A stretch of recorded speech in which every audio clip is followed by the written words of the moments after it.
이렇게 무력을 사용해가지고라도 저항하겠다라고 주장하는 대통령은 사실은 없거든요. 저는 네. 지금 뭐 하자는 것인지. 왜 그러면 구속하게 됐느냐? 출석을 안 하니까 그런 거예요. 제3의 장소라는 이야기 이미 사전에 나왔던 이야기입니다.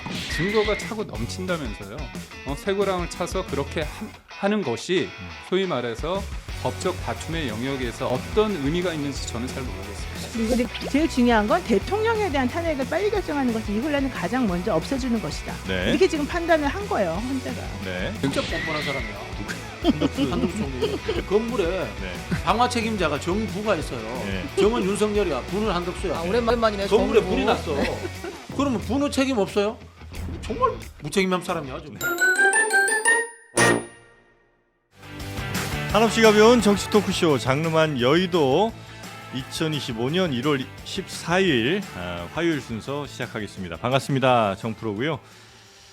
자, 정진석 비서실장이 대통령을 무슨 남미 마약갱단 다루듯 하느냐 이렇게 이제 강력하게 지금 항의를 하고 있는 상황. 그래서 협의를 좀 해야 된다 이렇게 얘기를 좀 하고 있는 것 같은데 불과 얼마 전에 국회의원들을 간첩 다루듯 하지 않으셨나 하는 생각이 살짝 들기도 하고요. 적절한 항의, 적절한 비유인지는 잘 모르겠습니다만 하여튼 그런 이야기 포함해서 오늘 여러분과 함께 정치권 이야기들 나눠보도록 하겠습니다. 오늘 함께 이야기 나눠주실 분들 소개해드리죠. 오늘 저희 장르만 여의도와는 처음 인연을 맺는 우리 국민의힘 김기흥 대변인님 나오셨습니다. 어서 오십시오. 안녕하세요. 네, 반갑습니다. 반갑습니다.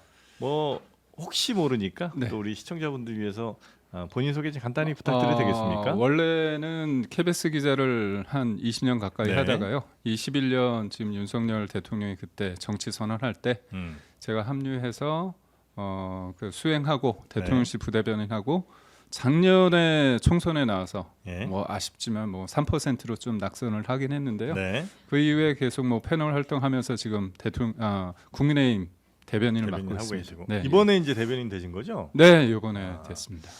그래도 좀 감이 잘 안 오신 분들이 계실 테니 혹시 친윤 쪽으로 여쭤봐도 되나요? 제가 볼 때는 네. 대통령과의 관계에 대해서 네. 저는 부인하지 않고 있고요. 그렇습니까? 네, 그럼요. 네. 네. 알겠습니다. 자, 지금의 그 공수처나 국수본 등이 이렇게 체포영장 받아서 가는 거에 대해서는 좀 불만이 있으시겠군요. 불만보다도 예. 제가 볼 땐 그렇습니다. 대통령이라는 자리가 선거를 통해서 민주주의의 꽃이라는 그런 과정을 통해서 네. 만들어졌잖아요. 그렇다면 그런 부분에 대해서 이제 탄핵의 심판 과정에 있어서 이제 파면이라는 것에 이르기 과정은 네. 절차적 정당성이라는 부분이 되게 중요하다고 보거든요. 네. 왜냐?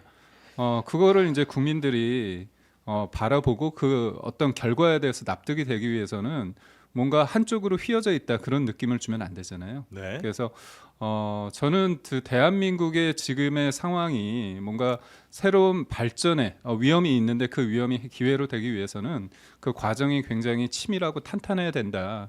그런 측면에서 대통령의 어떤 방어권이나 그런 부분이 존중받아야 된다. 시간이 걸리더라도 그럼요. 시간이 그러니까 예를 들어서 네. 길게 나눌 말씀은 아니긴 예. 한데 어쨌든 시간이 좀 걸리더라도 그런 절차적 정당성을 확보를 해야 된다는 말씀이세요? 그렇습니다. 네. 자, 우리 박진영 국장님 나오셨고요. 박진영 부원장님 나오셨습니다. 어서 오십시오. 네, 안녕하세요, 박진영입니다. 네. 반갑습니다. 하실 말씀 많으시죠? 그러나 좀 이따 할까요? 천천히 시키셔도 되고요. 국민들이 다 알고 있는데 네, 알겠습니다. 저희가 대단한 전문가도 아니고. 네. 자, 노영희 변호사도 함께 하십니다. 네, 안녕하세요. 네, 오늘도 최윤경 기자가 뉴스를 좀 정리해 주실 거고요. 안녕하십니까? 네.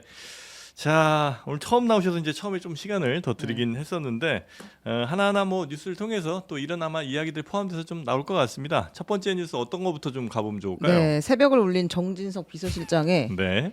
호소문이 있었는데요. 중요한 내용만 정리해서 말씀을 드릴게요. 대국민 호소문을 통해서 윤 대통령에 대한 방어권을 보장해달라라고 이야기를 했고 핵심 내일이 D-Day라고 합니다. D-Day는 이미 알려진 거예요. D-Day가 그렇게 알려지면 안 되지 않아요? 모두가 알게 되었어요. 이제 내일이 D-Day라고 합니다. 네. 공수처와 경찰, 국가수사본부가 공성전 채비를 끝냈습니다. 이 얘기가 하나 있었고요. 네. 직무가 중지됐다고 해도 여전히 국가 원수이자 최고 헌법기관인 윤석열 대통령을 마치 남미의 마약 갱단 다루듯 몰아붙이고 있습니다. 네. 이런 아쉬움, 안타까움. 대통령실은 경찰, 공수처와 협의할 준비가 되어 있습니다. 대통령에 대한 제3의 장소에서의 조사 또는 방문 조사 등을 모두 검토할 수 있습니다. 이렇게 입장을 내놨어요. 아니, 처음부터 좀 그러셨으면 좋았을 걸 그랬다는 아쉬움이 좀 남긴 하는데. 이제 긴 입장이 있었는데 예. 공수처는 이거에 대해서 뭐 의견서가 왔거나 뭐 관련 서류가 접수된 적은 없다. 우리는 그 집행 준비를 계속 하고 있는 상황이다라고 이야기를 했고 네. 윤석열 대통령 측의 윤갑근 변호사는 정진석 호소문 우리와 상의하거나 검토된 바가 없다. 일단 이런 입장입니다. 네, 지금 이제 대통령 측의 진짜 목소리는 뭐라고 우리가 생각하면 되는 거예요? 그러니까 이 변호사 쪽에 아니면 정진석 비서실장이에요. 진짜 목소리는. 왜냐하면 두 개가 좀 다르다면 뭐 하나는 좀 대통령 목소리랑 다른 걸 수 있는 거잖아요. 가장 중요한 거는 지금 국가 기관끼리 이제 충돌이 이어졌을 때 예. 불가피하게 유혈 사태가 일어날 그런 부분은 막아야 된다는 데 있어서는 공통 분모가 있는 것 같고요. 유혈 사태가 근데 왜 일어나죠? 아무래도 지금 권한에 있어서 네. 예를 들어서 네. 경호처 같은 경우도 어떤 그냥 막무가내로 막는 게 아니지 않습니까? 형사소송법 110조에 의해서 그다음에 네. 경호법에 의해서 막는 부분이 있고 예. 또 공수처 같은 경우는 본인들이 볼 때는 이제 영장이 발부받아서 네. 그 절차대로 하는 부분이잖아요. 그렇기 때문에 이제 최상목 권한 대행도 네. 어제 여야 대표를 만나서 이 부분에 대해서 확실하게 네. 논란이 되는 부분을 뭔가 없애고 그런 측면에서 할 수 있는 부분은 이제 특검이다. 이런 부분에 대해서 이제 정치권의 어떤 네. 요청을 한 거죠. 대통령을 수사기관으로 데려가는 거는 경호에 실패하는 건가요? 그러니까 그게 관점에 따라 좀 다를 수 있는 부분이 예, 있는데요. 예. 예를 들어서 그렇습니다.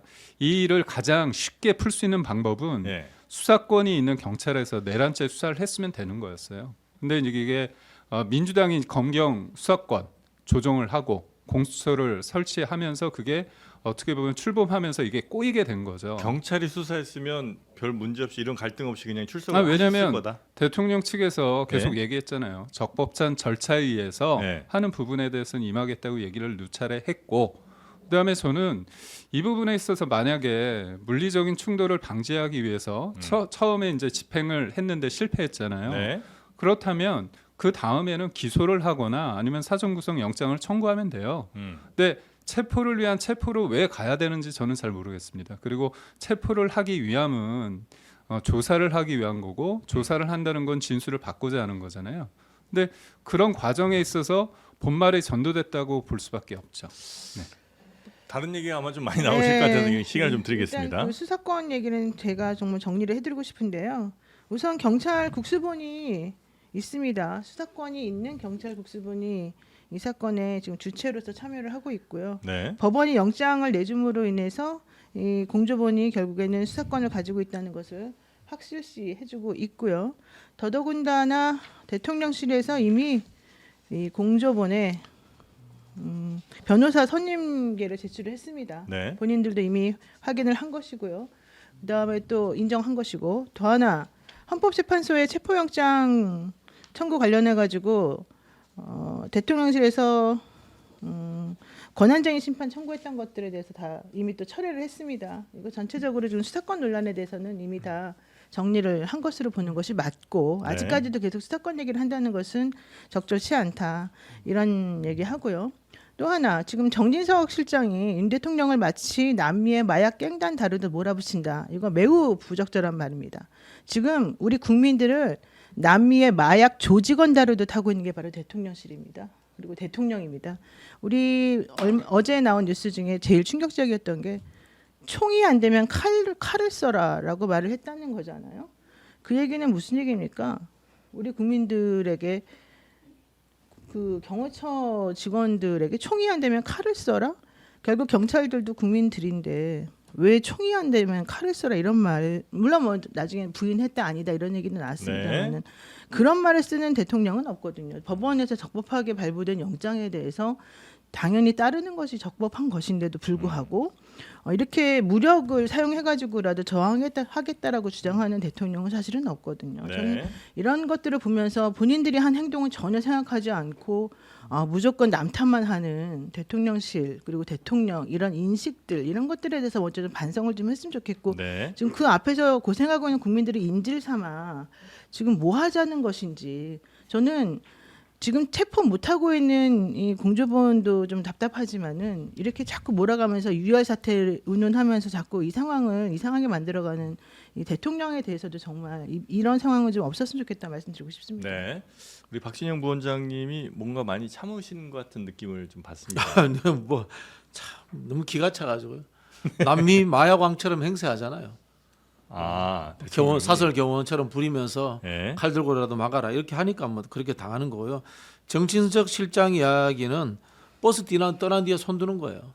이제 와서 뭐 방문조사 괜찮다 이렇게 얘기하는 출석하면 것 되잖아요. 네. 출석하면은 왜 체포영장이 발부되고 왜 이렇게 국민적인 갈등이 생겨납니까? 네.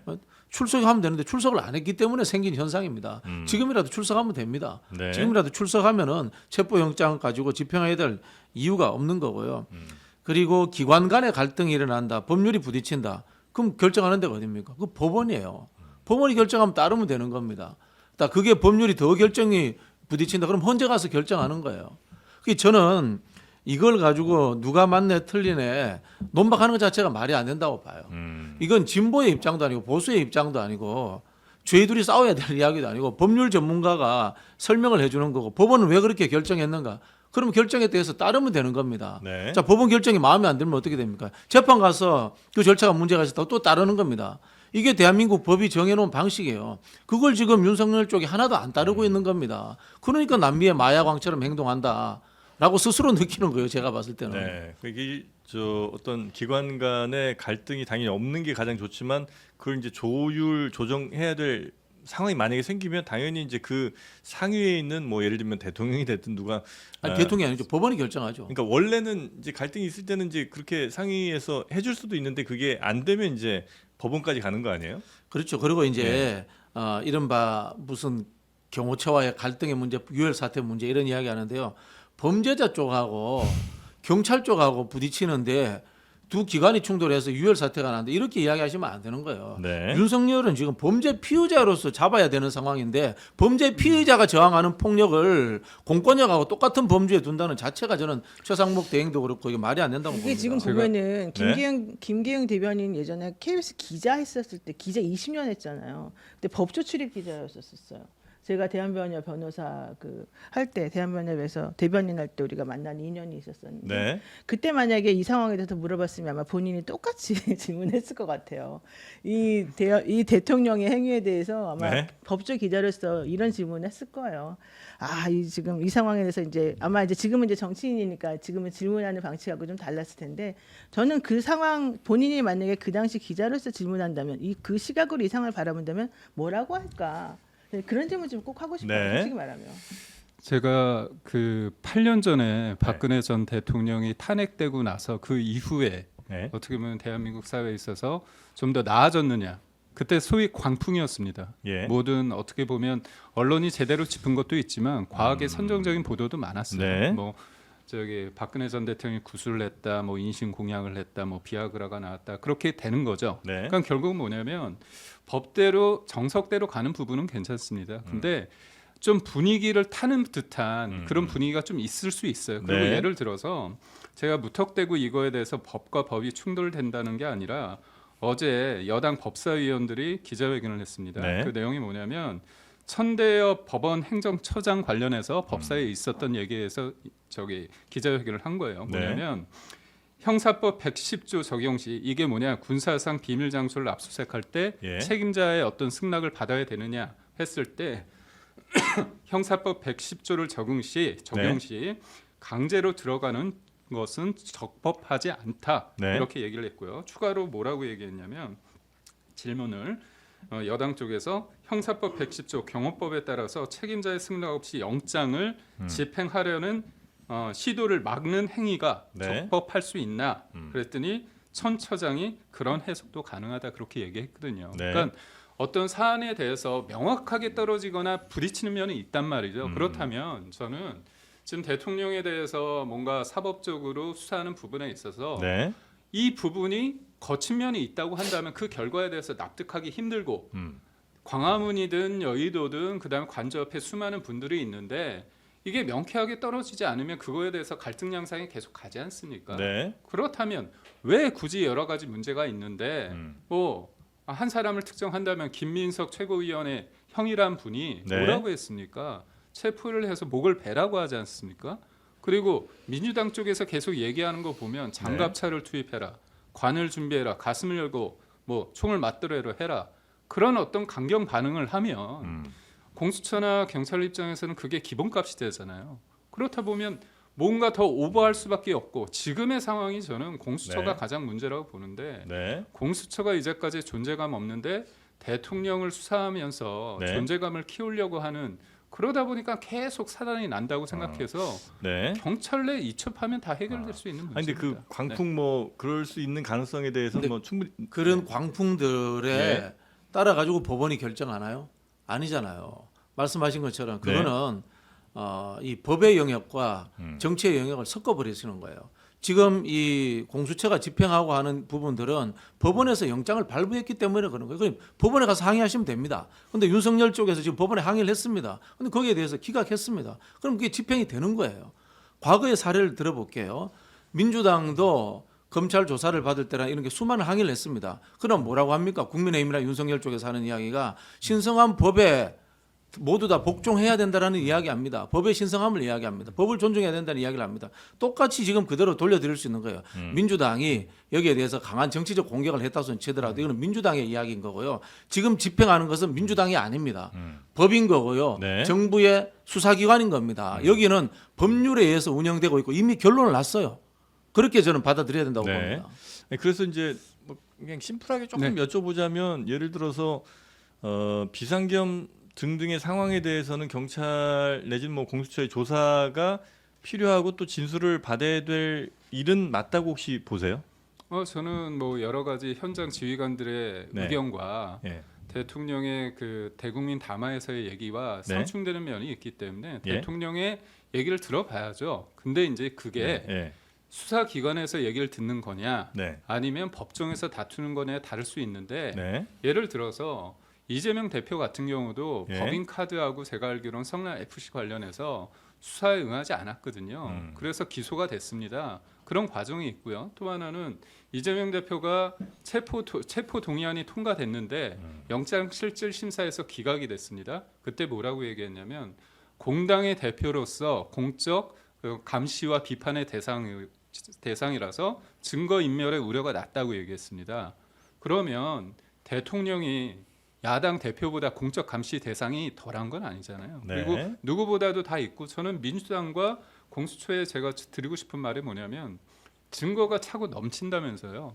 근데 대통령을 인신 구속해서 쇠고랑을 차서 그렇게 하는 것이 소위 말해서 법적 다툼의 영역에서 어떤 느낌, 어떤 의미가 있는지 저는 잘 모르겠습니다. 이거 이거는 착각하시는 정말 건데 말이 안 되는 이야기가 아니, 잠깐만, 아닌데. 잠깐만. 자, 아니 제가 먼저 이야기를 할게요. 아니 착각하시는 게 이 기승전 이재명 하지 마시고 이재명 대표가 언제 체포영장에 대해서 본인이 거부하고 영장 집행에 대해서 이런 식으로 위법한 행위를 하고 이런 식으로 총칼을 뭐 대야 된다고 하고 이런 식으로 한 적이 있어요? 전혀 그러니까 아니에요. 제가 말씀하십시오. 위법한 행위를 한 역사가 없어요. 그 절차에 맞춰 가지고 다 감수하고 받아들이고 거기 절차에 따랐고 그다음에 영장 실질 심사 당연히 응했고 거기서 기각이 났기 때문에 그 이후에 절차가 진행이 된 거지 않습니까? 언제 대통령처럼 이렇게 영장이 적법하게 발부가 됐는데 여기에 대해서 거부하고 이랬습니까? 왜 여기 그 되지 않는 얘기를 갖다가 아마 붙이는 수사기관에 걸까요? 출석하지 않은 거 얘기를 네. 아마 좀 하시는 것 그렇습니다. 같은데요. 네. 아니 수사기관에 출석하지 않으면요. 네. 법원에서 영장 청구하면 이재명 다 갔습니다. 네, 다 갔어요. 저 국회에서 체포동의안 통과돼 가지고요 구속적부심 심사 받으러 가가지고 수의로까지 갈아입기까지 다 그래요. 했어요. 네. 집행이 다 됐고 윤석열은 지금 집행 자체를 거부하고 있는 거예요. 네. 완벽하게 다른 겁니다. 이재명 출석 다 했고요. 법률적으로 방어권이라고 하는 것은 늦출 수 있는 것들을 이야기하는 건데 여기는 지금 출석을 안 해가지고 영장이 청구된 세 상황이에요. 번이나 세 제가 완벽히 번이나 다른 거예요. 그래 말씀드려도 될까요? 이거를 제가 네. 자꾸 말씀드리는 거 이런 거예요. 네. 정치적으로 썩지 말라는 이야기요. 제가 말씀드리는 저는 아까 말씀하신 것처럼 민주당이 뭐 누가 김민웅 과하게 목사가 참수했다 얘기한다. 뭐 이런 예. 과한 이야기를 저 비판할 수 있어요. 예. 얼마든지 비판할 수 있어요. 근데 법원이 그 사람 말 듣고 합니까? 아니잖아요. 법원은 법리에 의해서 판결해서 영장을 청구하지 않습니까? 그럼 김민웅 목사 이야기를 들으라는 이야기가 아니고 법원의 이야기를 들으라는 것이 법치주의를 지키겠다는 대통령으로서 기본적으로 갖춰야 될 자체인데 그걸 갖추고 있지 않기 때문에 완벽한 범죄자하고 마약왕처럼 행세해야 한다라고 스스로 지금 정진석 실장이 자백하는 법 상황이 온 집행에 거예요. 관련해서만 좀 이야기 한정하자 이런 이제 네. 말씀이신 것 같습니다. 제 말씀드려도 뭐 될까요? 잠깐 뭐 말씀해 예, 예. 주시고. 네. 그러니까 결국은 대통령이든 국민이든 네. 불구속 수사가 원칙이에요. 네. 원래는 그렇죠? 그런 부분에 있어서 증거 인멸의 우려가 없고 네. 그다음에 도주 우려가 없다고 한다면 그 부분에서 방어권 행사를 할 수 있는 겁니다. 네. 그리고 제가 누차 말하지만 임의 수사냐 구속 수사냐 이거는 수사 형태의 하나의 방안이에요. 경우의 수입니다. 그리고 또 오늘 정진석 실장이 얘기를 했잖아요. 네. 제3의 장소에서도 할 수도 있고 뭐 여러 가지 형태를 논의할 수 있다는 거 아닙니까? 근데 이거에 대해서 매몰차게 이건 아니고 원래대로 구하겠다고 했다면 이거에 대해서 저는 뭐 이런 어떤 사단이 났을 때 대통령 또한 정치적으로 제가 책임을 물을 수 있다고 봐요. 네. 왜냐하면 대통령인데 뭔가 국민들이 서로 싸우게 되는 네. 거기에서 불상사가 일어났을 때 누구도 자유로울 수 있지 않은데 음. 그렇다면 그 결과가 어떤 그런 게 예측이 되는데 음. 다른 선택을 할 수 있는 거 아니냐. 네. 근데 저는 이거에 대해서 왜 다른 선택을 안 하고 요거만 하나만 보느냐에 대한 비판입니다. 네. 이게- 알겠습니다. 자, 정치적 책임은 안 져도 되는데 법적 책임만 지면 되고요. 네. 자, 말씀드릴게요. 왜 그러면 구속하게 됐느냐? 출석을 안 하니까 그런 거예요. 제3의 장소라는 이야기 이미 사전에 나왔던 이야기입니다. 출석하시면은 수사받을 수 있다, 뭐 할 수 있다. 충분한 이야기들이 있었는데 출석을 안 하고 거부하고 있기 때문에 도주 우려가 있기 때문에 체포하겠다고 하는 거고요. 출석을 안 하고 있기 때문에 인신구속을 해서라도 그 사람의 신변을 확보하겠다고 하는 거예요. 자꾸 전후가 완전 거짓말이에요. 정진석 이야기는. 네. 출석 안 해서 생긴 일이에요. 이게 전부 이게 다. 잠깐만 이게 지난번에 권영세 비대위원장이 잘못 말해가지고 다 이런 사달이 벌어지고 네. 있어요. 권영세 비대위원장이 도주 우려, 증거인멸 우려가 없는데 왜 자꾸 이렇게 하냐 이랬잖아요. 그 얘기는 구속영장 관련된 얘기예요. 지금 우리는 구속영장 얘기를 하는 게 아니고요. 체포영장 얘기를 하는 거예요. 체포영장이라고 하는 거는 소환해서 내가 한번 실제 이 사람에 대해서 조사를 할 필요가 있는지 없는지 확인해 보겠다. 이 사람에 대해서 구속할지 말지는 그 다음 문제인 것이고 네. 이 사람에 대한 혐의 사실이 있어 보이는데 이 사람 얘기를 들어보겠다. 이게 바로 소환 조사라는 거고요. 네. 소환 조사를 해본 결과 이 사람에 대해서 48시간 동안 내가 얘기를 들어보고 그다음에 현실적으로 이 사람에 대해서 혐의 사실이 매우 깊어서 이 사람을 구속까지 할 필요가 있다고 치면 내가 구속영장을 청구하겠다. 이렇게 지금 단계가 넘어가는 거거든요. 네.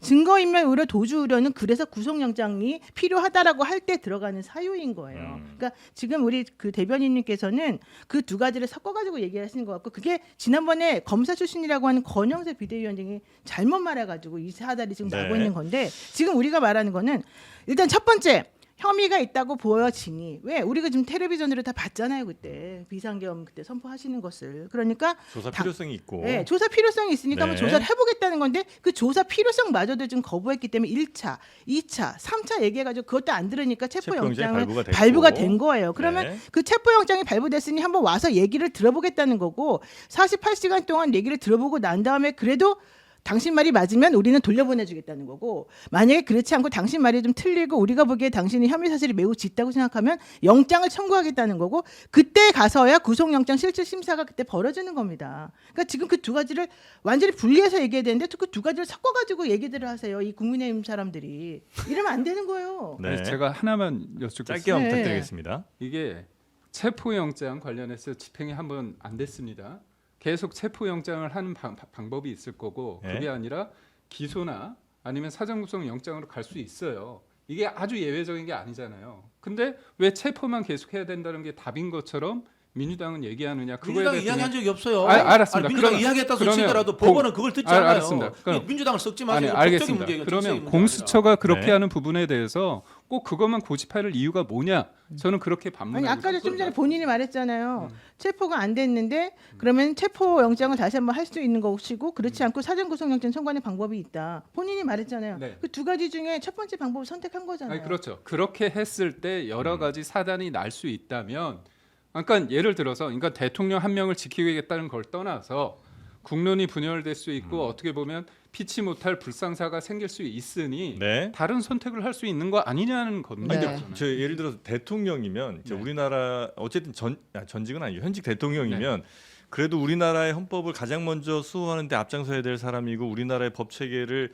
안정적으로 유지하는데 그리고 국가 공권력이 행사되는 데 있어서 그 누구보다도 먼저 모범을 보여야 되는 분은 맞잖아요.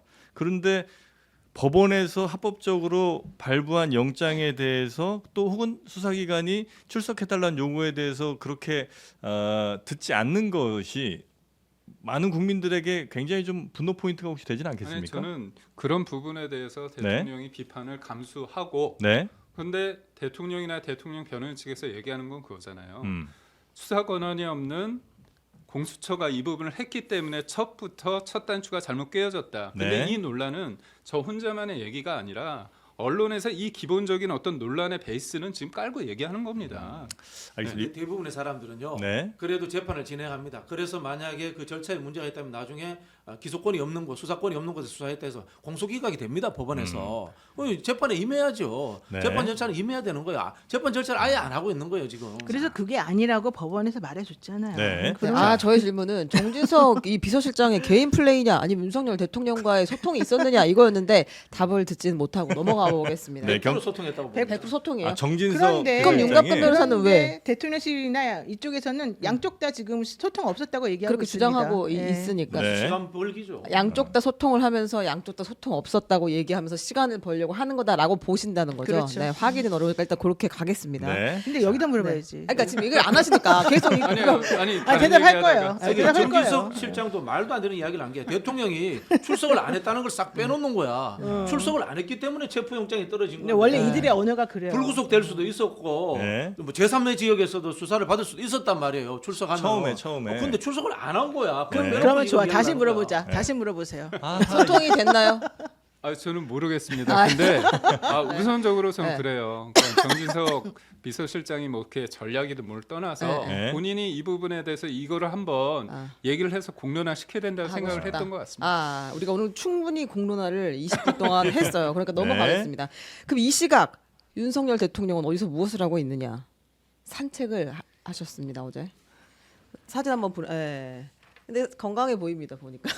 머리도 예쁘게 하셨고 건강해 이거 뭐 보여요. 어떻게 언론사에서 찍은 거예요? 네, 동아일보에서 어제 어. 여러 장을 찍었어요. 요 주변을 산책하는 패딩 되게 좀 점퍼를. 선명하게 이건 좀 네, 찍혔네. 네, 좀 잘 나왔습니다 이번 사진. 이거 찍은 거에 대해서 문제 제기 안 하세요? 저번엔 뭐 고양이 뉴스 해야죠. 국가안보지역이니까. 그러니까 고양이 뉴스인가 동아일보도 지금 또 걸어야 되는 거 하셔야죠. 아니에요? 네. 네.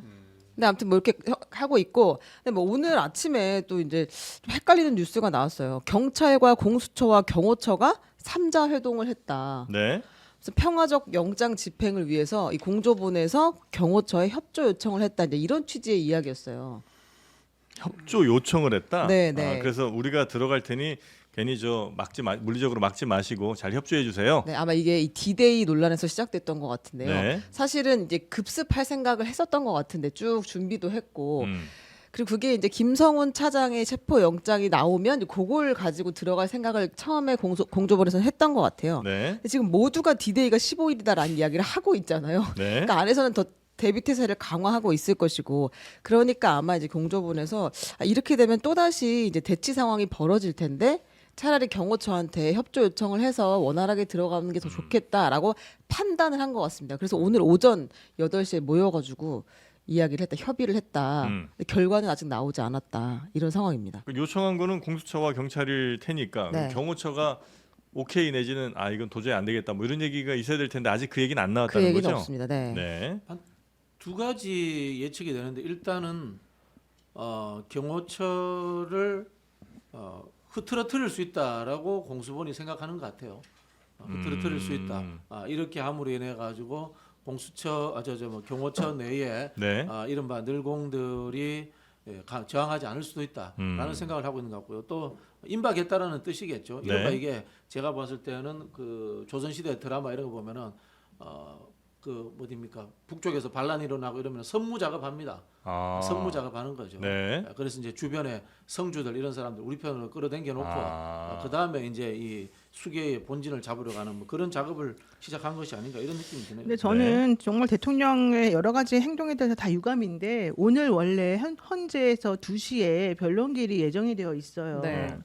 근데 체포영장에 대해서 뭐 안 받아들이는 것도 문제이지만 원래 본인이 헌재에 출석을 한다고 계속 얘기를 했었었는데 오늘 2시에는 또 이제 본인의 신병에 대해서 뭐 긴급 체포 같은 것들이 이루어질 가능성을 우려해서 출석 안 한다고 지금 얘기를 하고 있거든요.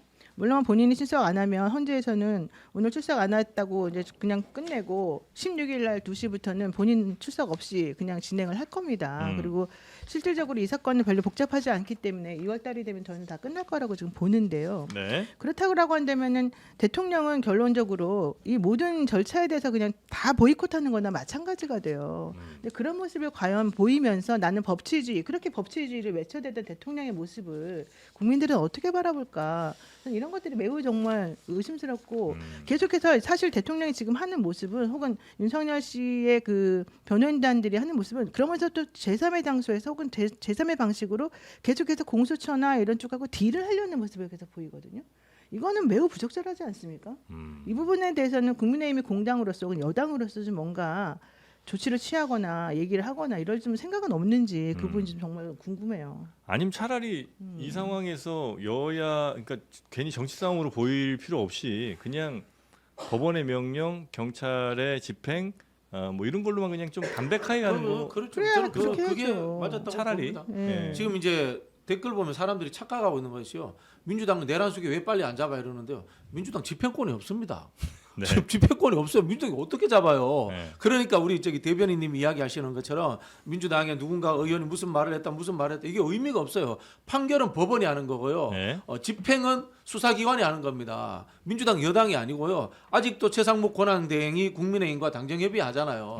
여당은 국민의힘이에요. 그쪽에서 집행해야 되는 거예요. 수사집행권은. 그리고 법원은 상권 분립에 의해 가지고 국회에서 감나라 배나라 한다고 해서 그걸 100% 들어야 될 이유가 없는 조직입니다. 네. 국민의힘도 원래 법 집행을 해야 되는 여당이니까 나는 국민의힘 입장에서는 물론 그 당에서 배출한 대통령이니까 좀 껄끄러울 수는 있겠지만 이렇게 법치주의를 부르짖던 대통령이 법을 제일 먼저 안 지키는 모습을 국민에게 보여주는 거는 적절하지 않으니 좀 당 차원에서라도 뭔가 좀 조치를 취하거나 대통령께 고언을 드리거나 이런 모습을 보이는 것도 좀 좋지 않을까 좀 여쭤봐요 제가. 예. 저는 헌재 관련해서 뭐 모든 것들은 네. 절차적 정당성이 있고 적법 절차가 망가진 민주주의와 법치주의는 생각하기 어렵다는 게 제 신조입니다. 우선적으로 저는 기일 지정부터 문제가 있다고 봐요. 5일을 뒀습니다. 오늘부터 해가지고 목요일 해가지고 2월 5일인가요? 네. 5회를 했는데 네. 이 헌재법 관련해서는 기본적으로 형사소송법에 준용이 돼 있어요. 네. 그래서 기일을 지정할 때는 피고인과 변호인과 어떤 논의를 해야 됩니다. 근데 어떤 그런 부분에서 되게 일방적으로 정했다 했다. 이런 네. 측면이 있고요. 또 하나는 두 번째는 그 형사 관련해서 수사 중인 사안에 대해서 그 내용을 받을 수 있느냐, 네. 수사 내용을 받을 수 있느냐 헌재가? 보면 헌재가 그 부분에 대해서 헌재법에서는 안 된다고 되어 있는데 받은 부분이 있어서 논란이 되고 있고 무엇보다도 저는 이 부분이 가장 큰 문제라고 보는데 헌재가 8인이 구성되지 않았습니까? 네. 근데 6인에서 8인이 될 때 최상목 권한대행의 대행이 예. 이거를 어떻게 보면 임명을 했습니다. 예. 근데 그 임명을 했을 때 왜 최상목 권한대행이 대행이 됐을까? 한덕수 예. 한덕수 권한대행이 탄핵이 됐기 때문이잖아요. 예. 그래서 대행이 됐는데 한덕수 권한대행이 탄핵이 된 부분에 대해서가 중요한 거예요. 왜냐하면 6인 체제에서 8인 체제가 됐는데 8인 체제가 어떤 결과를 냈을 때 아니다. 한덕수 권한대행의 탄핵 자체가 문제라고 나온다면 예. 먼저 나온다면 예. 그 이후에 대행이 된 행위에 대해서 이거는 논란이 될 수 있기 때문에 네. 이 한덕수 권한대행의 탄핵 심리가 빨리 이루어진다 얘기를 하고 있어요. 그리고 이거는 뭐냐? 무엇보다도 이재명 대표가 지금 껄핏하면 최상목 대행에 대해서도 어제 이 혼란스러운 주범이라고 얘기했잖아요. 네. 그리고 언제든 탄핵시킨 그런 가능성을 비추고 있지 않습니까? 그러면 151석이냐 아니면 200석이냐에 따라서 되게 달라요. 200석 이상이면 여당이 반대하면 탄핵 못하지만 151석은 언제든 할 수 있습니다. 그래서 대행에 계속 이어지는 이른바 대한민국이 대행민국으로 되는 이런 혼란상을 막기 위해서는 네. 분명하게 헌재가 이 부분에 대해서 빨리 가름말을 타줘야 되는데도 불구하고 어제 뭐라고 얘기했냐면 한독수 권한대행 탄핵 관련해서 이 명수 151석과 200석은 나중에 결론에 이르렀을 때 밝히겠다 얘기를 했고요. 네. 또 하나 문제는 뭐냐면 다음 기일이 2월 5일입니다. 대통령이 일주일에 2번씩 하잖아요. 네. 근데 한독수 권한대행의 탄핵 심리 두 번째 재판 기일이 2월 5일이고 2주마다 한 번씩 한다는 겁니다. 그러니까 이 부분에 대해서 저는 대통령의 탄핵에 대해서 심리하는 부분에 대해서 인정해요. 네. 하지만 지금의 권한대행 체제가 되게 예측 가능성이 없고 불안한 이 상황에 대해서 네. 헌정 질서를 뭔가 수립하기 위해서는 한독수 문제를 빨리 해결해야 되는 겁니다. 근데 그 부분에 대해서 굉장히 헌재가 미온적인 반응을 보이기 때문에 저는 이 부분은 비판적으로 바라보고 한독수 있습니다. 먼저 헌재에서 결론을 내려야 된다. 왜냐하면 이제 한독수에서 최상무로 넘어가는 그 과정에 문제가 있을 수도 있다고 판단하시는 그럼요. 거고, 만약에 그렇다면 최상무 권한대행이 임명한 그 헌재 재판관에 대해서도 이게 문제가 있을 수 있기 그럼요. 때문에. 네. 근데 만약에 어떤 권한대행이 문제가 생겨서 다른 사람이 권한대행을 했을 때 그 사람이 내린 어떤 결정이나 행정 등에 대해서도 만약에 이 권한대행 끌어내린 게 잘못됐다고 판단된다면 그 새로운 사람의 결정 모두가 다 무효화가 되거나 이렇게 되는 거예요? 그 법적으로 어떻게 곤란을 됩니까? 이제 헌법재판소가 어떻게 해소를 하려고 하냐면 예. 지금 되게 많은 재판들이 역대급으로 헌법재판소에 지금 들어가 있어요. 우리가 네. 관심 갖고 있는 재판이 그 중에 하나가 뭐냐? 이제 그 대행이 헌법재판관 임명을 하지 않은 것에 대한 그러니까 부작위 소송이 있어요. 위헌 확인. 네. 그러니까 지금 최상목 권한대행이 헌법소원. 3명 중에서 2명만 그 임명을 그랬죠. 했잖아요. 그거가 나머지 1명을 임명하지 않은 것에 대한 헌법소원이 있다는 거. 이게 제대로 된 일이냐 아니냐를 헌법재판소에서 판단을 할 겁니다. 네. 그러니까 1명을 임명하지 않은 것이 제대로 된 일이다라고 할 수도 있고 아니면 이 사람은 무조건 해야 된다. 나머지 1명도 이렇게 판단할 수 있는데 그래서 구인 체제가 완성이 되게 되면 그러니까 해야 되는 게 맞다라는 판결이 되면 앞에 2명이 이제 대행이 임명할 수 있냐 없냐 논란이 여기서 정리가 되는 거죠. 거기서 논란이 정리가 되나? 저는 기본적으로 네. 논란이 그것으로 인해서 논란이 정리되는 건 좀 다르다고 저는 그러니까 이제 봅니다. 법적으로는 네. 약간 노영 변호사님 네. 조금 짚어주시면 좋을 것 같긴 네, 한 게 네, 네. 한 명이 원래 맡은 사람이 있고 그 사람이 탄핵이 돼서 다음 사람이 이제 권한대행이 됐는데 그 처음 사람이 탄핵됐던 그 이유가 조금 뭐 부족하다 내지는 하여튼 탄핵이 무효가 됐다고 치면 그 다음 사람이 들어와서 내렸던 모든 행정적인 이런 것들이 다 무효화가 되는 건지. 네, 그러니까 지금 최윤경 기자가 말한 건 약간 좀 핀트가 좀 다른 것 같아요. 네. 지금 말하는 거는 12월 28일 날 예. 그 헌법소원을 낸 변호사가 있어요. 네. 우리는 구인 체제에서 이것을 해야 되는데 8명밖에 임명이 안 됐으니까 빨리 1명을 더 해달라라고 하는 헌법소원 네. 낸 게 있고 1월 1일 날 똑같은 헌법소원을 낸 변호사가 또 있어요. 그러니까 12월 28일 날 거랑 똑같으니까 일단 12월 28일 낸 사람 거를 먼저 해가지고 구인 체제에서 이걸 좀 하고 싶다라고 하는 걸 자기네가 먼저 심리할 테니 네. 이런 것들을 좀 해달라고 한 것에 대해서 빨리 처리하겠다라고 한 거예요. 왜냐하면 권한쟁의로 가게 되면 이 심리가 오래 걸려요.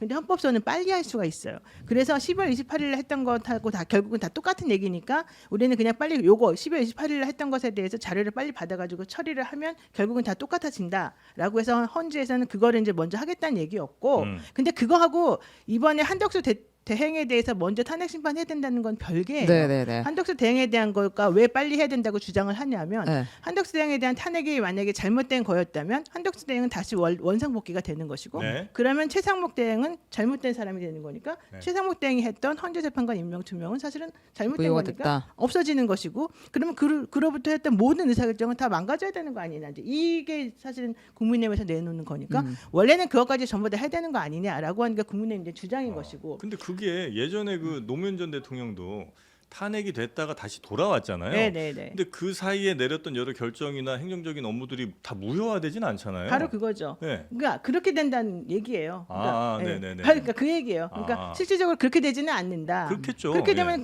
그 혼란이나 이런 것들을 어떻게 극복하겠느냐. 그러니까, 예. 그거는 이제 옳지 않은 것이다. 이제 이런 네. 얘기를 하는 것이고 아직 잠깐만요.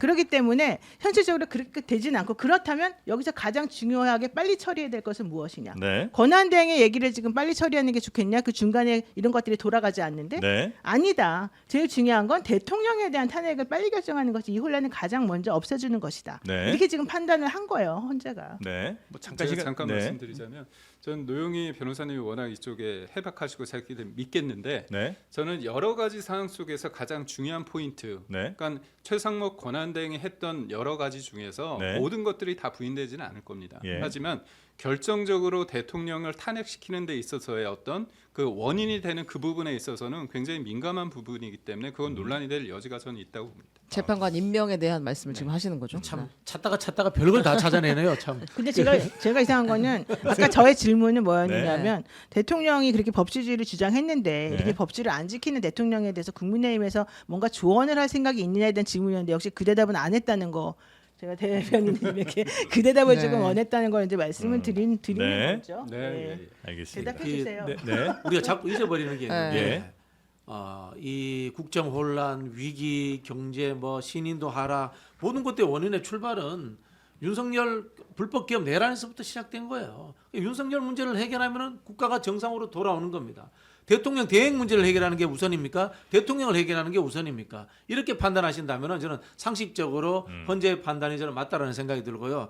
금방 말씀하신 부분들은 이 법에 제가 아는 바로 현재성이라는 게 존재합니다. 네. 현재성이라는 게 존재합니다. 예를 들어 가지고 우리 개헌하려고 할 때 현재 대통령은 개헌 대상에서 제외된다 이런 부칙 조항이 있거든요. 네. 근데 이거 아무 의미 없는 거 아시죠? 다음 헌법에서 그거 빼버리면은 전에 있던 헌법은 싸그리 무시가 됩니다.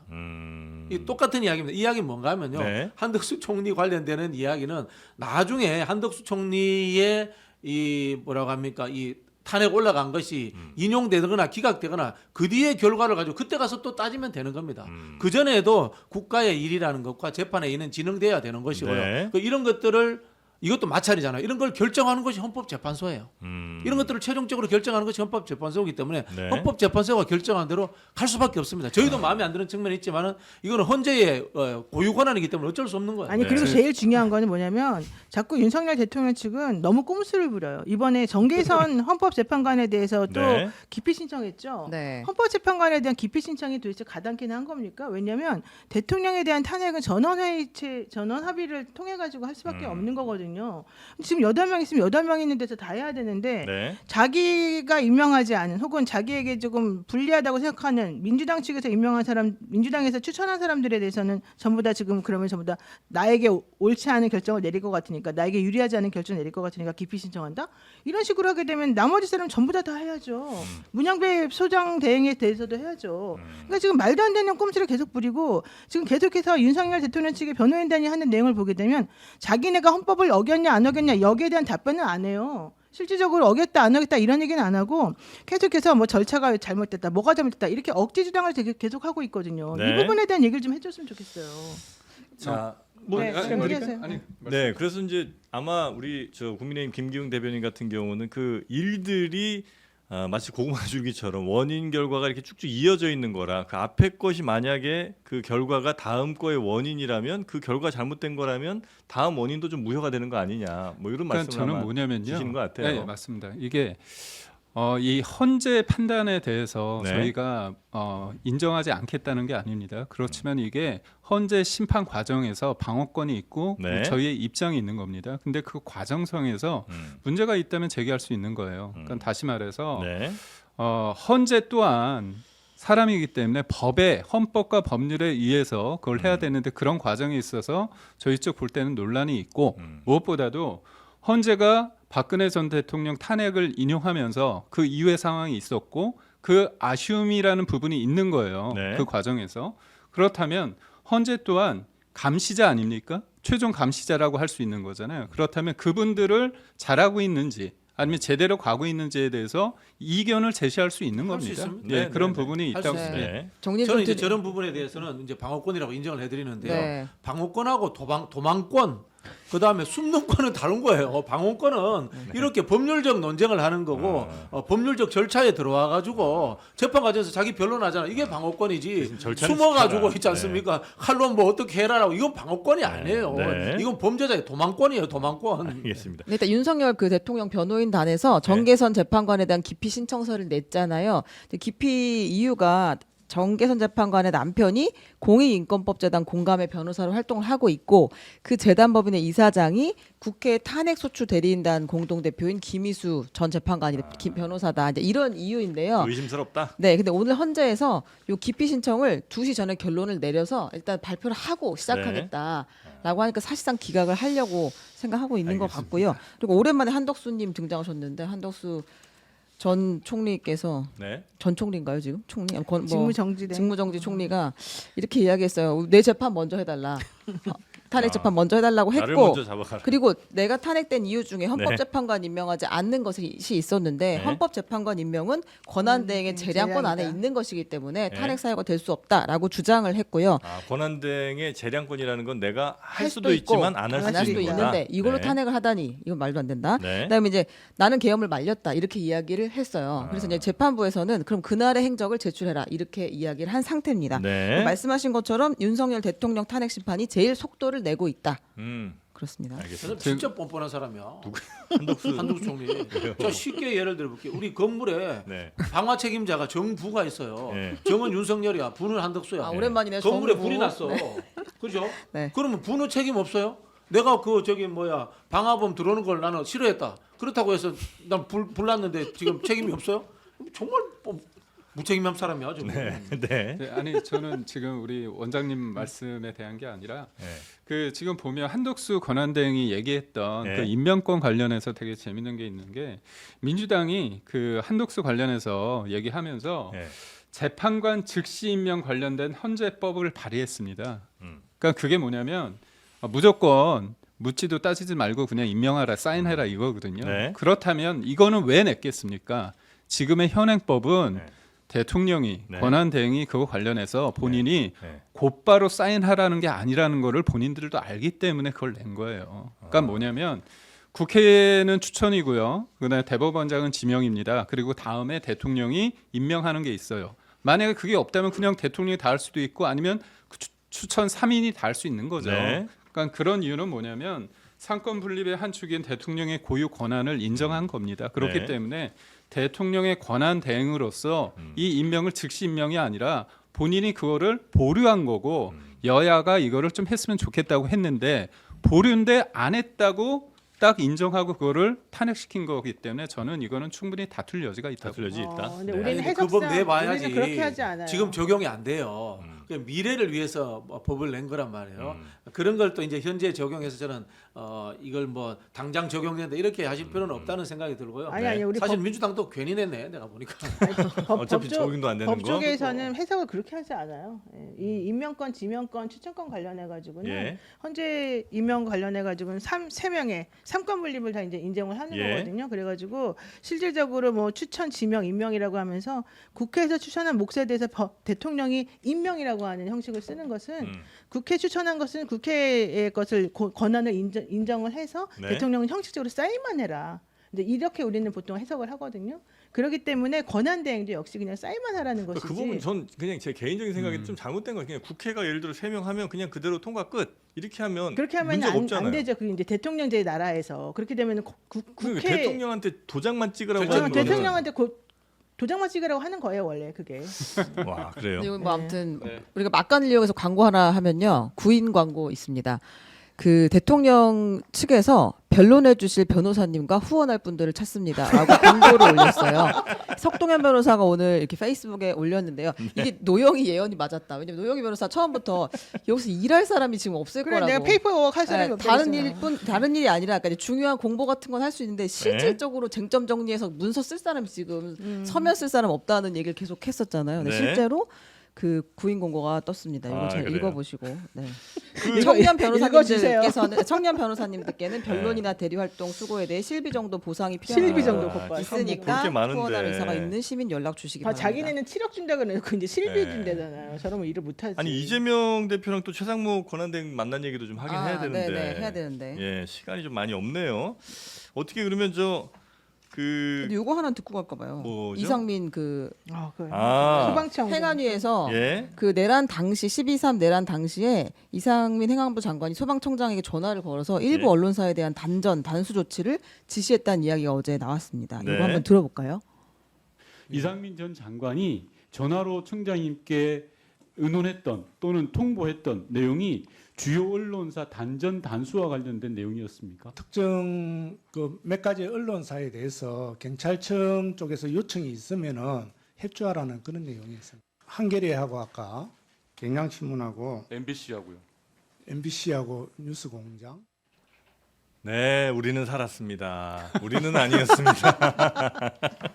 지금 한겨레, 경향, MBC, 뉴스공장 여기에 대해서 단전 단수.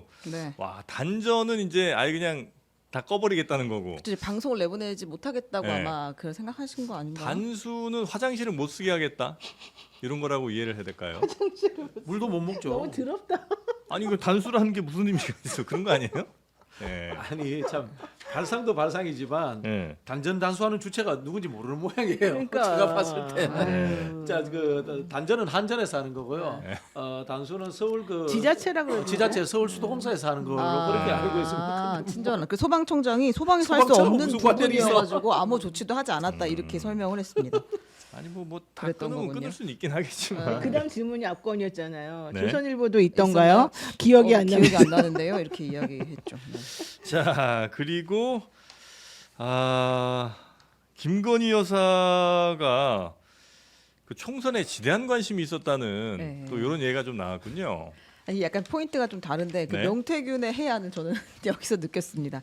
이제 검찰이 김건희 여사와 명태균 씨가 지난해 4월 22대 총선 때 공천 관련 의견을 나눈 게 이제 더 있었다라는 정황을 지금 포착을 한 건데요. 예. 김건희 여사가 명태균 씨에게 이제 국민의힘 공천 상황을 공유하면서 적어도 120석은 가능할 것 같다. 그러지 않겠느냐라고 말했더니 명태균 씨가 이거 어려울 것 같다. 그건 어렵다라고 대답을 했다는 거예요. 근데 저게 되게 웃긴 게 뭐냐면 2024년 2월 달에 명태균 씨하고 김건희 여사하고 지난번에 혹시 그 텔레그램 나눈 거 기억나세요? 뭐였죠?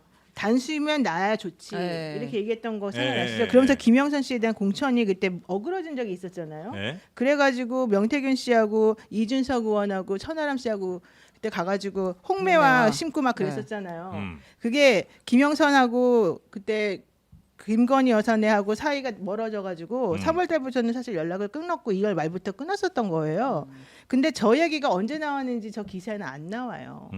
그러니까 지금 저 기사는 실질적으로 그 둘 간의 카톡이나 텔레그램으로 저런 얘기가 나왔다는 얘기는 아니고 제가 확인을 해보니까 저거는 텔레그램이나 카톡으로 나눈 대화는 아닌 것 같고 진술로 명태균 씨가 진술로 그 검찰에서 저런 대화를 나눈 것으로 지금 우리는 확인을 하고 있어요. 근데 그런 진술이 나온 얘기는 명태균 씨 변호인이 아마 얘기를 지금 기자들에게 얘기를 하고 있는 것처럼 지금 보이고요. 네. 저렇게 되면 2024년 3월경이나 2024년 2월 정도에 이제 저런 얘기를 나눴을 수밖에 없는데 이미 사이가 틀어졌는데 저런 거를 물어봐가지고 제안을 하거나 조언을 할 리는 좀 없거든요. 아, 그럼 명태균의 이제 블러핑일 수도 있다 뭐 이렇게 그럴 수 보시는 있고, 거예요? 예, 근데 어. 그래서 정확하지는 않다는 얘기예요. 왜냐하면 김건희 씨가 실제 저런 얘기를 명태균 씨를 나눴다는 카톡이나 텔레그램의 증거는 없고, 그다음에 실제 저런 얘기를 나누려면은 김영선하고 공천이나 이런 것들이 좀 정확하게 잘 돼야 되는 건데 그렇잖아요. 적재적소에 뭐 저런 얘기가 저런 공천이 이루어졌네 어쩐 얘기가 나오려면 그게 아니었다는 거죠. 야, 우리 노영희 변호사님이 굉장히 정확한 추론으로서 김건희 편드는 것처럼 들리는 그런 이야기를 아니, 하시는데 김건희 편드는 게 이 편이 아니라 아니라 저도 그 네. 말씀드리는데 네. 사실은 사실관계로서 접근해야 네. 되고요. 이런 기사가 나왔다고 해가지고 이게 법률적으로 문제가 되지 않습니다. 그리고 뭐 저기 김건희 씨가 명태균과 이런 이야기 할 수도 있습니다. 다만 이게 무슨 추론이 되냐면요. 두 사람의 관계가 밀접하고 평소에 이런 대화들을 나눌 수 있는 사이다라는 인간관계에 대한 추론이 되는 거고 그것이 법률적으로 적용되는 것은 언제까지 가느냐면요. 2022년 대선 때 여론조사를 네. 명태균 씨가 해서 보고했다고 하지 않습니까?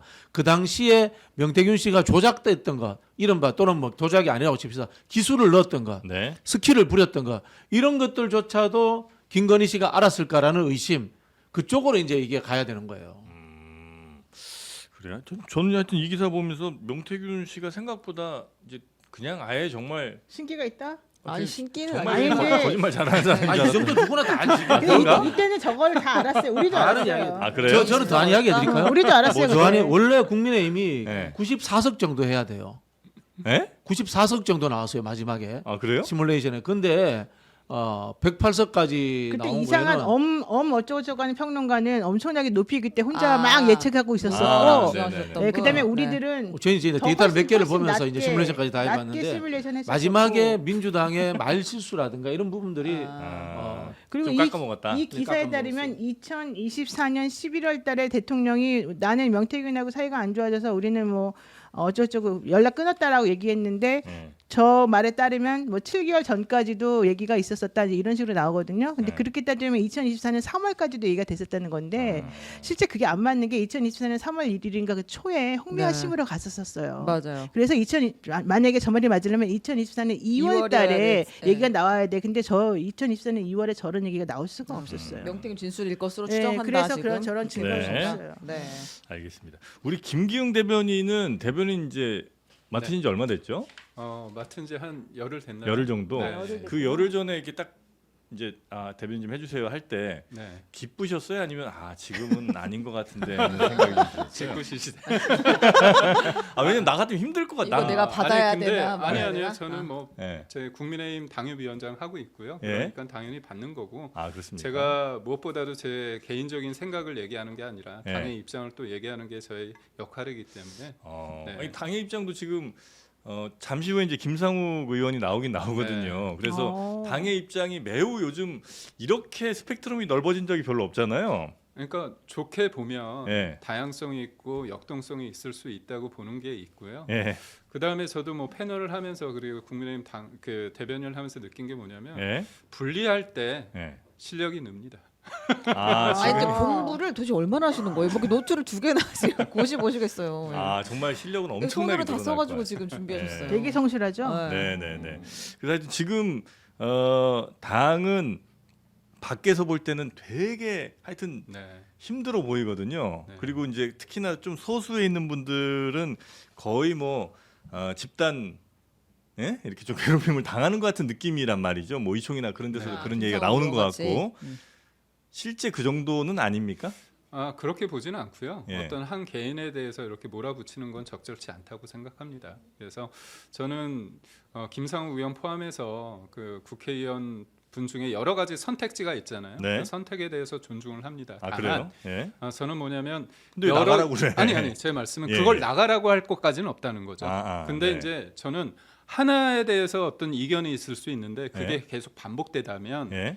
지금 국민의힘의 어떤 기조와 철학과 그런 거와 다르다는 거잖아요. 예. 그 사람이 이거와 다르다는 건 뭐냐면 어떤 결과, 어떤 선택에 있어서 다르다고 한다면 우리가 굳이 나가다 말라 이런 얘기 할 필요 없이 네. 내가 여기에 있는 부분이 어떤 의미를 가질 것인가에 대한 고민을 할 수 있다고 봐요. 네. 그거는 본인이 알아서 해야 될 문제이기 때문에 외부에서 그거를 뭐 탈당해라 그럴 필요는 없고 다만 저도 이제 지역위원, 당협위원장 지역에 있기 때문에 네. 수많은 분들이 되게 다양한 얘기를 합니다. 예. 계엄에 대한 의견부터 탄핵부터 그다음에 관저 앞의 상황 다 얘기를 들어요. 그렇다면 그거를 그 다양한 얘기를 제가 어떻게 모든 거를 다 제가 한다고 할 수는 없잖아요. 네. 결국은 그거에 대한 선택과 책임에 대한 건 온전히 저의 몫인데 예. 그렇다면 이제 그 분들도 지역이 있잖아요. 그 지역에 있는 당원들의 말씀 얘기 그다음에 네. 국민들의 얘기가 본인의 생각하고 거리가 있을 수 있잖아요. 그렇지 않겠습니까? 그렇죠, 그렇죠. 아무래도 지역이 이제 울산 남구다 네. 보니까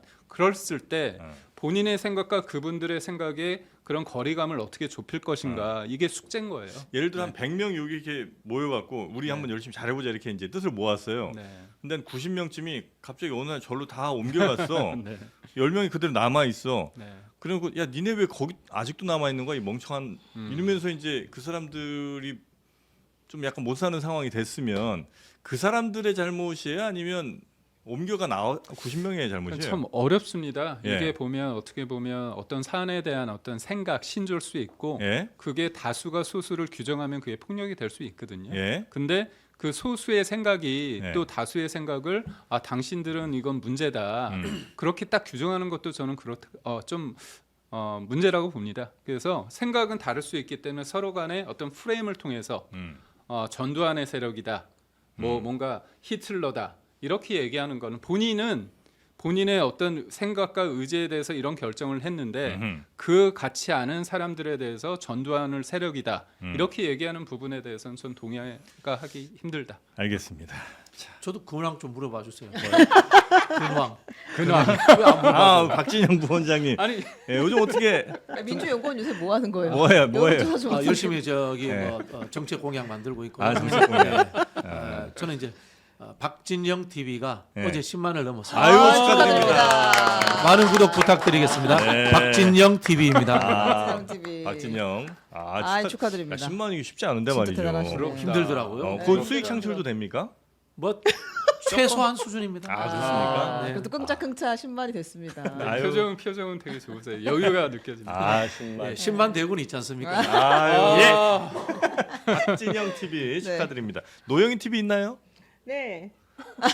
저기는 저희가 한 지금- 20만 대군 정도 됩니다. 아니 저희 지금 18만. 아유, 그렇구나. 대단하십니다. 우리 그 유튜버 모아놓고 방송하는 거예요. 알고 보니 다 유튜버였어. 저만 없네요.